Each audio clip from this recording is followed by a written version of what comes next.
All right, well, a high-stakes court battle between Apple and Samsung kicks off today. Now, the tech giants are accusing each other of patent violations.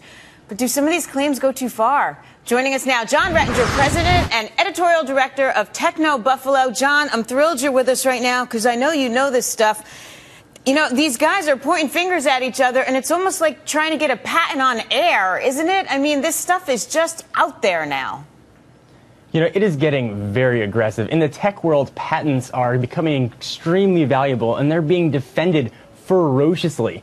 So what we have going on right now, actually starting today, is Apple versus Samsung, which really most are viewing as a proxy battle of Apple versus Google, which makes the Android operating system that Samsung puts on their devices. And it's really a first time we've seen Apple be scared. They're seeing their market share fall. Actually, according to IDC, the quarter that ended in March, Apple's market share dropped from 16.9, from 23% to 16.9, whereas Samsung went from 29 to 32. So fortunes are going in opposite directions for Apple. So is that what this is all about? I mean, you know, the Galaxy is selling. The phone is out there. You see it more and more. Apple trying to say that Samsung pilfered. It's the twist to rotate. You know how the screen twists, the touch screen. Yep. That's everywhere, though. How do you patent that?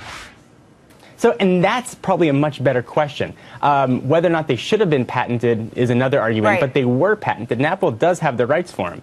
There are three real big patents up in the air, and you mentioned a lot of the touchscreen and also design. You look at the big case, it was Apple versus the Galaxy Tab. And actually, let me ask you, Tracy, do you think this is an iPad, or do you think this is a Samsung Galaxy Tab?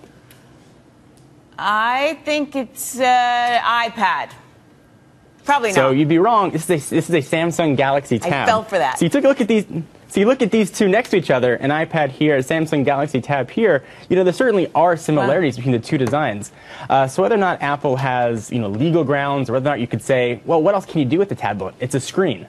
Right. You know, there's that argument to be made as well. And I know Samsung trying to say Apple infringed on its 3G, on its MP3 playback. Yes. The crazy part to me, though, aren't they partners? Doesn't Apple use Samsung's products in its stuff? Yeah, so that's actually a funny part. Right. Samsung manufactures some of the processors that are in Apple devices. Now, they've been trying to move away from that, but there is Samsung's name inside of the components in all of their products. There's a lot at stake here, though, Tracy. We're looking at between these two companies over 90% of the mobile world profit and over 50% of the market share. So Apple wants to block Samsung pretty much all their devices, the Galaxy Tab, the Galaxy S3 series devices we see on every carrier.